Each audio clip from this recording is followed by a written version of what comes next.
September 11th, 2001. Many consider it to be the most tragic day in American history. But have the American people been told the entire truth about the deadliest attack on American soil? In the days after the September attacks, there were countless rumors about strange coincidences surrounding the events. One report about a group of Middle Eastern men spotted the morning of September 11th parked just across the river from New York City has not gone away. Investigation of their presence has led to questions about whether Israel was conducting espionage on U.S. soil. It began when this woman was watching the Twin Towers burning from her apartment in New Jersey. She noticed three men on top of a van, posing for pictures with the towers burning in the background. And I could see that they were like happy. You know, they didn't look shocked to me. You know, they didn't look shocked.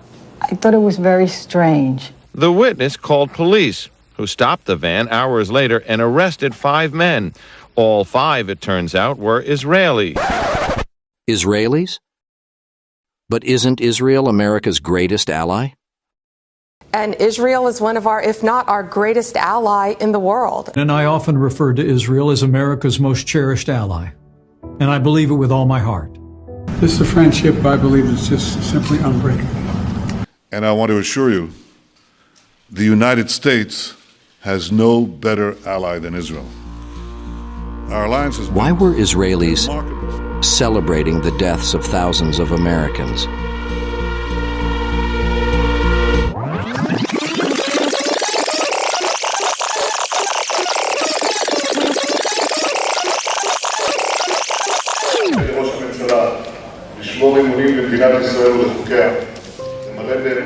In 1996, Benjamin Netanyahu was elected to his first term as Prime Minister of Israel.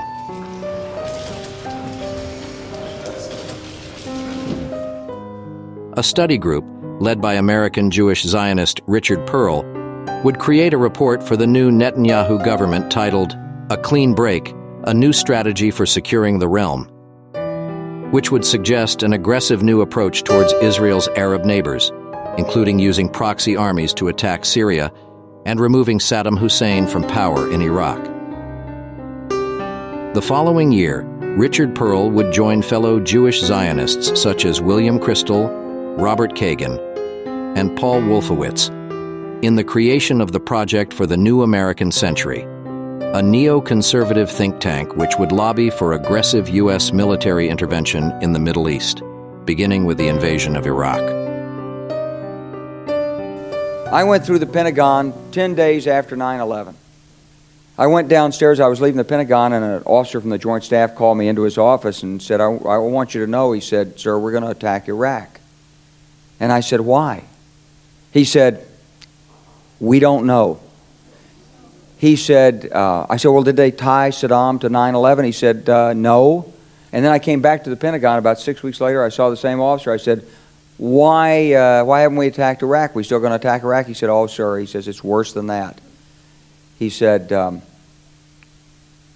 he pulled up a piece of paper off his desk. He said, "I just got this memo from the Secretary of Defense's office. It says we're going to attack and destroy the governments in 7 countries in 5 years.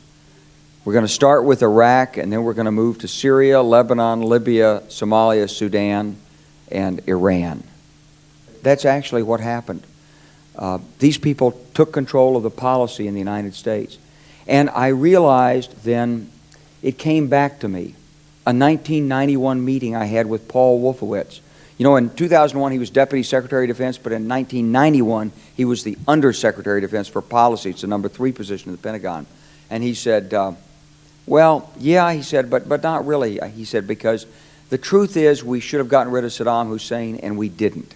He said, and we've got about 5 or 10 years to clean up those old Soviet client regimes, Syria, Iran, Iraq, before the next great superpower comes on to challenge us. This country was taken over by a group of people with a policy coup. Wolfowitz and Cheney and Rumsfeld, and you could name a half dozen other collaborators from the Project for a New American Century. They wanted us to destabilize the Middle East, turn it upside down. And listen to Bill Kristol, and he blabbermouths it all over the world. Richard Pearl the same way. They could hardly wait to finish Iraq so they could move into Syria. Whether you're a Democrat or a Republican, if you're an American, you ought to be concerned about the strategy of the United States in this region. What is our aim? What is our purpose? Why are we there? Why are Americans dying in this region? A project for the New American Century report, released 1 year before the September 11th attacks, notes that the process of transitioning America to a state of constant military intervention and war would likely be a long one, absent some catastrophic and catalyzing event, like a new Pearl Harbor.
It began when this woman was watching the Twin Towers burning from her apartment in New Jersey.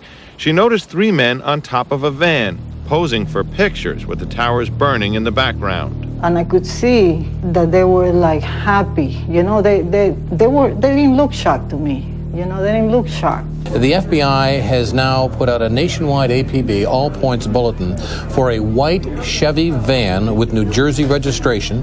Written on the back is Urban Moving Systems. Apparently there are 3 male occupants. And nationally, they're looking for a white Chevy van with New Jersey plates, and on the back bumper, it says something to the effect of Urban Moving System. Now, a source tells WBZ that the FBI has issued a nationwide all-points bulletin for a van that may have been involved in this attack. It's described as a white Chevrolet van with New Jersey tags. It has the words Urban Moving System or Systems written on the back of it. S2 has learned that another tragedy was just barely averted by alert police officers. They confiscated an entire truckload of explosives that was being driven across the George Washington Bridge. Pat alluded to a report that there had been a van loaded with some explosives stopped near the George Washington Bridge, which is the northern end of Manhattan Island. It turns out the van had no explosives. They did detain the drivers for a time. I'm aware that some Israeli citizens have been detained. With respect to why they are being detained and the other aspects of your question, whether it's because they are in intelligence services or what they were doing, I will defer to the Department of Justice and the FBI to answer that. A major terrorist manhunt began, and just 6 hours after the attack, the van was stopped at a roadblock by patrolman Scott DiCarlo. We were asked to detain the van and the passengers. They were just removed from the vehicle, patted down for safety precaution, and detained. 911 call at 410 Park. I think once the FBI arrived, one of them stated that they were on our side. So there's something to that effect. The witness called police, who stopped the van hours later and arrested 5 men. All 5, it turns out, were Israeli. They were turned over to the FBI. Sources tell ABC News during a check of national security databases, some of the men were listed as having had connections with Israeli intelligence. At the FBI, that set off alarm bells. According to the police report, at around 4 p.m. on September 11th, when Americans had not yet been told that Muslim terrorists were responsible for the attack, the Israeli driver told police "We are Israeli. We are not your problem. Your problems are our problems. The Palestinians are the problem." During the investigation, the FBI discovered a camera which contained dozens of photographs of the Israelis appearing visibly happy while observing the burning towers.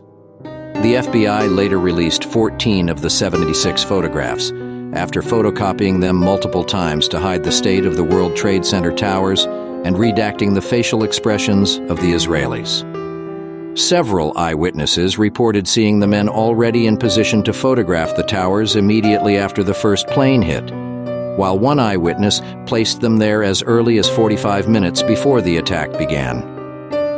One of the photographs, taken from the same position, shows one of the Israelis holding a lighter in front of the World Trade Center, with the date reading September 10th, 2001. The urban moving systems van being used by the 5 Israelis on September 11th tested positive for traces of explosives.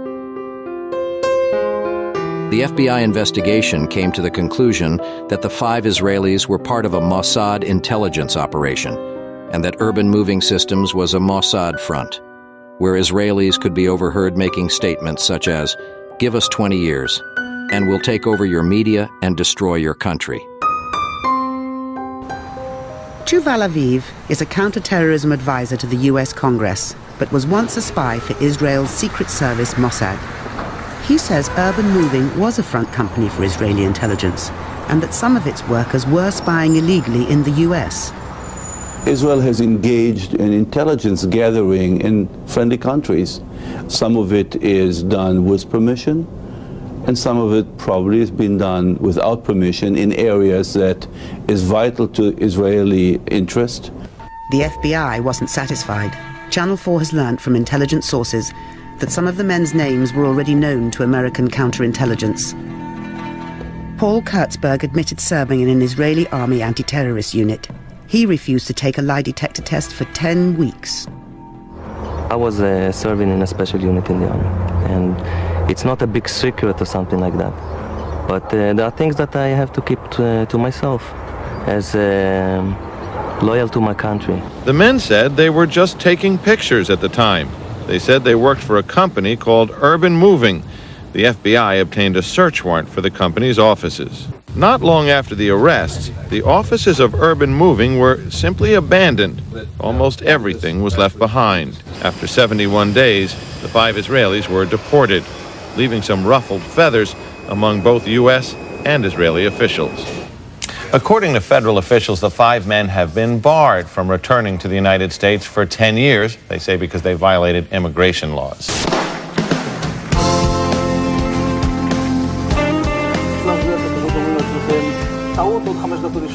And at that point, we were taken for another round of questioning, this time related to our allegedly being members of Mossad. The fact of the matter is, we are coming from a country that experiences terror daily. Our purpose was to document the event.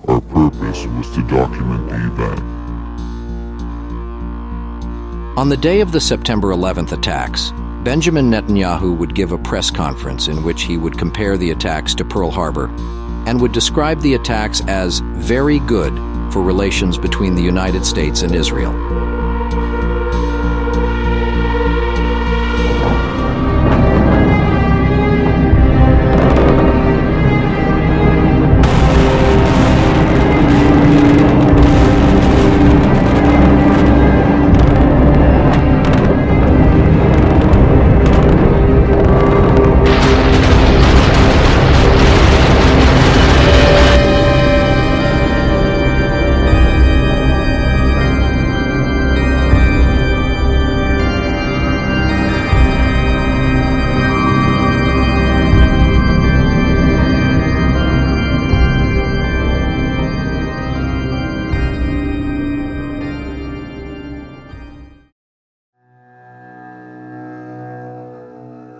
Was Israel involved in orchestrating the September 11th attacks to advance their own interests? And if they got away with it once, what's stopping them from doing it again? אבל אז השוק העולם יגיד מה, אתם כובשים? אתה לא מפחד מהעולם ביבי. במיוחד היום עם אמריקה, אני יודע מה זה אמריקה. אמריקה זה דבר שאפשר להזיז אותו בקלות, להזיז לכיוון הנכון. הם אומרים שהם בעדינו, אבל כאילו... לא יפריעו. אז שאם אנחנו עושים איזה משהו, אז הם... יש שווה, אז נניח שהם You know, the biggest change I've seen in Congress is Israel literally owned Congress. You understand that 10 years ago, 15 years ago.